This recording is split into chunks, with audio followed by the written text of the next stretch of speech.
Really? Steak for Christmas? What kind of joke is this? Even on a festive occasion like Christmas, this woman never misses an opportunity to belittle my husband, Ethan, and me. I've graced this house with my presence, along with Joshua. The least you could do is say thank you and serve some prime steak, you know? Rachel, you really?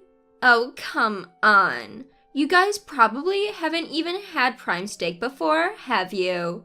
You're just cooking class instructors after all.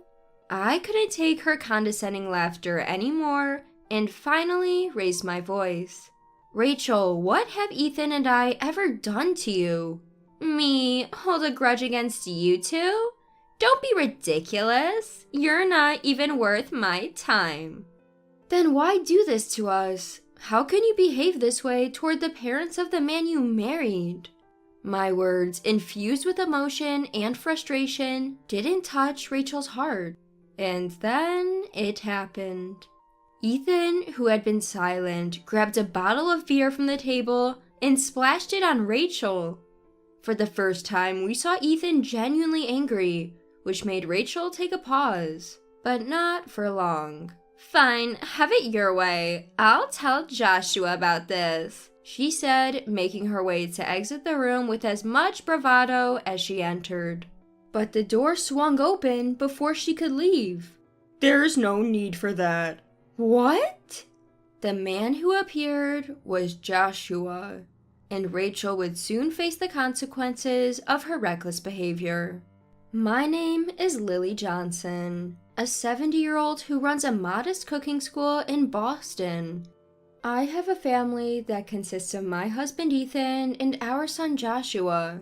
We run the cooking class together. We're not a big name in the culinary world. We rent a room in a community center in Boston. Joshua's in-laws run a major company specializing in cultural centers, and they provide the financial backing and ingredients needed for the operation. Thanks to the support from this major company, the class has been able to continue for a long time. The instructors and local people alike enjoy building relationships through cooking. We've even started getting attendees who come from far away saying, "Yours is the only class where we can enjoy good food and good company." This makes me sincerely grateful for my life as a cooking class instructor. As for Joshua, he's now 42 and has recently been appointed to the president of the company he works for. He's a hardworking and personable individual, and his talents have not gone unnoticed. He's being groomed to take over the leadership of the company. Continuing from the previous scenario, Joshua's career and popularity didn't waver even after he became the company president. In fact, under his leadership, the company flourished, increasing its scale and asset value. During this time of Joshua's success, Ethan and I met her. One day, Joshua brought home a woman as his fiancée. Her name was Rachel. In her early 40s, just like Joshua, she was strikingly beautiful for her age, which took my breath away. However, as soon as Rachel stepped into our home, she whispered loud enough for only us to hear. "Seriously, this tiny, rundown place is Joshua's family home? This has got to be a joke." Both Ethan and I were taken aback by her sudden negative comments. Thinking it might be a misunderstanding, we escorted her into the living room. When introduced by Joshua, Rachel greeted us politely and humbly, as if her earlier comment was a lie. "What a distinguished home you have. I'm so envious. You're both so sophisticated, teaching cooking classes and all." Convinced that we must have misunderstood her earlier, we celebrated their union. They soon got married, but looking back, Rachel's charm was probably a facade to win Joshua and us over. The evidence became clear shortly after the wedding. One day, Ethan approached Rachel, who was lounging on our sofa playing mobile games. "Hey Rachel, could you help me out with something?" Rachel's response was disdainful. What? You want me to help with what? Housework? Wait, hold on. Why are you acting like we're ordering you around? You asked for help, didn't you? I bet it's tedious chores like cleaning or laundry. Absolutely not my thing. Ignoring Ethan, she stayed put, making a face. Rachel considered our home as her personal retreat, making Ethan and me do all the cooking and cleaning. At times, she even threw objects at us, creating daily tension. We finally asked her to stop treating our home like a vacation spot. But Rachel retorted, "What do you mean, vacation spot? You told me to feel at home, remember?" Yes, but we didn't say you could treat us like servants. We're family after all. Then hire a housekeeper or a homemaid. You're the ones choosing to do all these troublesome things. Stunned, Ethan and I were at a loss for words. While it's true we know about housekeepers and hommaids, they're not a feasible solution for daily needs.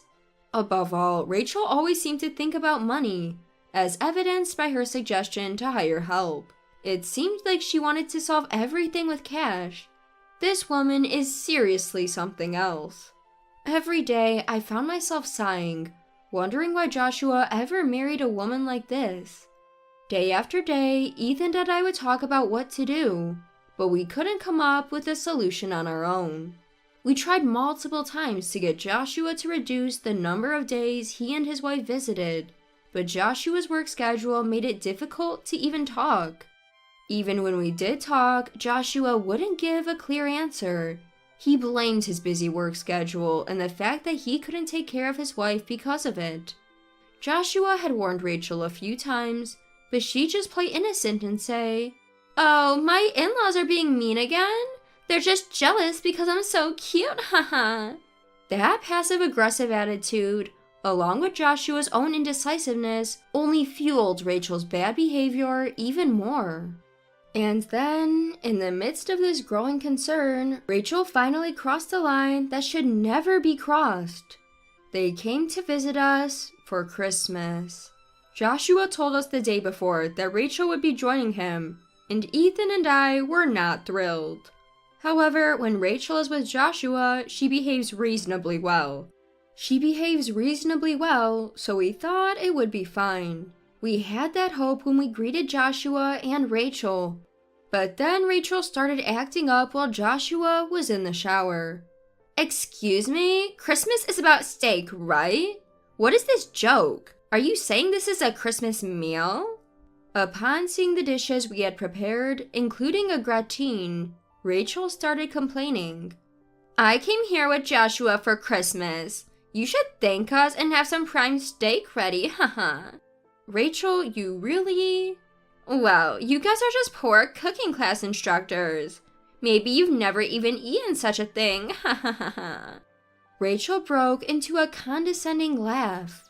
Even on Christmas, I couldn't believe she would act this way toward Ethan and me. Is this woman even the same species as us? And why on earth did Joshua pick someone like her? I couldn't take her ugliness anymore and blurted out, "Rachel, do you have a grudge against Ethan and me or something?" "A grudge? Don't be stupid.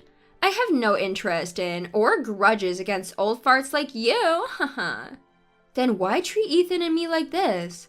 How can you act this way towards the parents of the man you married?"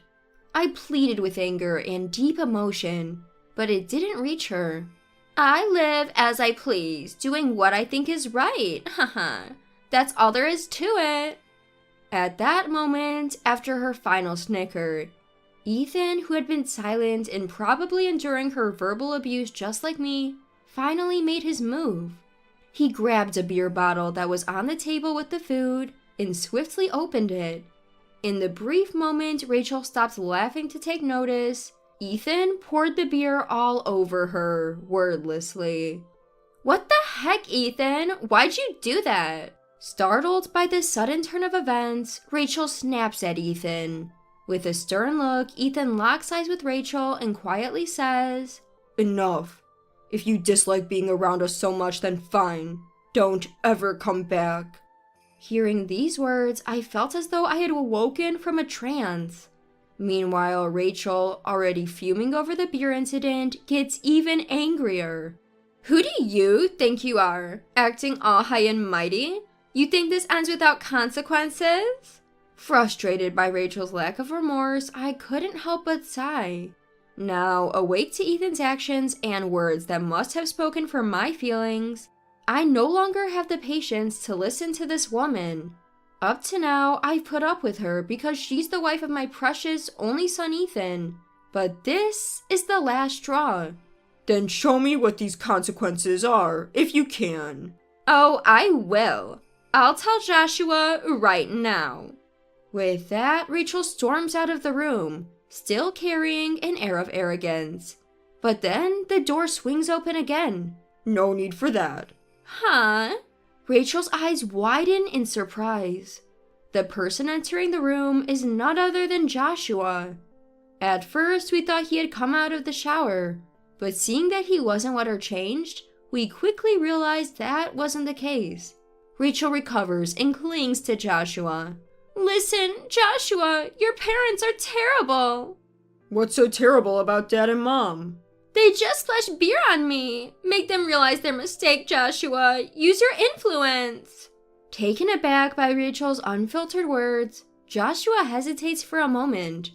Then, clearing his throat, he says, I get what you're upset about, but what exactly do you expect me to do to Dad and Mom? Interrupting, Rachel continues, That's why I said, use your power as the CEO to make them realize. Stop supporting their cooking classes or something. It seems that getting splashed with beer has caused Rachel to lose her cool, revealing her true nature. We decide to speak up. Sorry, but that's not gonna happen. What do you mean by that? We're not just running a cooking class. Your dad, who was the previous CEO of your family's company, and his predecessor, your grandfather, have a long-standing relationship with us. What? Yes, that's right. We've known my parents-in-law since Joshua and Rachel got married. My stepfather, who was the CEO 2 generations ago, was friends with my parents, who previously managed the cooking class. The friendship deepened because my step-grandfather also had a passion for cooking. That led to us receiving financial support and sharing the joy of cooking. With their children, the parents-in-laws, the hobby of cooking was passed on to us, along with assistance, and so it has been. Joshua knew about this, and it was because he had immense respect for our passion for cooking that he valued his relationship with his parents and us. Well, that's the gist of it. People at the company understand your parents and Joshua's philosophy. Which means you can't meddle with our cooking class. What a pity for you. As we said this, Ethan and I couldn't help but laugh. What are you talking about? I've never heard of this. You've never heard? I've told you about this multiple times. You really haven't listened, have you? At this point, even Joshua seems stunned by Rachel's audacity. Whatever. Today I learned, okay? Let's pretend I never said those things. Just a little misunderstanding, haha. Rachel immediately tried to back out when she realized she was in a bad position, but Ethan and I couldn't just let it go. Joshua approached Rachel with a stern face, seemingly understanding how we felt. Rachel, you've been treating this place like a vacation home. You've insulted it as old and poor, and even treated my parents like servants. Cornered by Joshua's sharp question, Rachel tried to dodge. What are you talking about? When did I ever do that? I've been here multiple times to support your parents. No use playing dumb. I've heard from my parents.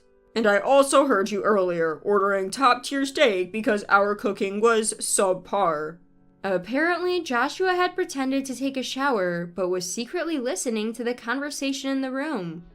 You've heard? What did you hear exactly? Your parents are just trying to frame me. Still playing dumb? I have all the evidence you need. I've received emails detailing everything you've done, and even have audio recordings of your voice. Faced with irrefutable evidence, Rachel was shocked but still not willing to give up. That's just my kindness. They're in their 70s. Their legs aren't what they used to be. So I thought I'd give them some exercise. Rachel was desperate, but Joshua had already seen through her. You're truly despicable. Sorry, I can't trust a word you say anymore. I'm divorcing you. Rachel seemed to finally get it when Joshua mentioned divorce. Oh, really? So you're saying that too, huh? Fine, then let's get a divorce. She snapped back, pointing at Joshua and shouting. But remember this, you're the one who brought up divorce, so be ready to pay up in court. Not sure what made her so confident, Rachel stormed out of the house. Later, their divorce did conclude, with a hefty settlement involved. But the kicker? Rachel was the one who had to pay, not Joshua. What? This can't be happening. Why do I have to pay? This is so unfair. She screamed in disbelief, but the reason was quite simple. Rachel had been cheating.